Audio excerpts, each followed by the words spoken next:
रामकृष्ण हरी विठुमाऊलीच्या जयघोषानं आणि टाळ मृदुंगांच्या गजरात वारकरी पंढरीकडे निघालेत.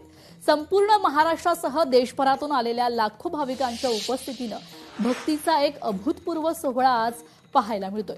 पाहुयात वारी संदर्भात.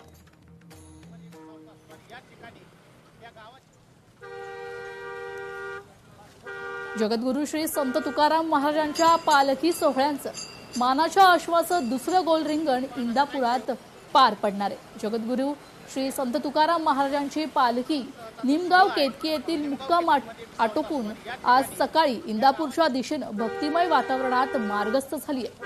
टाळ मृदुंगाच्या गजरात ज्ञानोबा तुकाराम आणि विठ्ठल नामाच्या जयघोषात लाखो वारकरी पालखीसोबत चालत आहेत.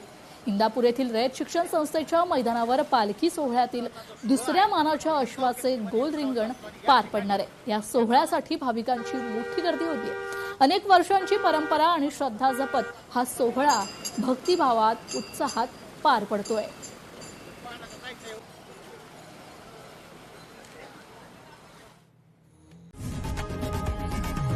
लोकशाही मराठी ऐका, पहा, जागरूक रहा.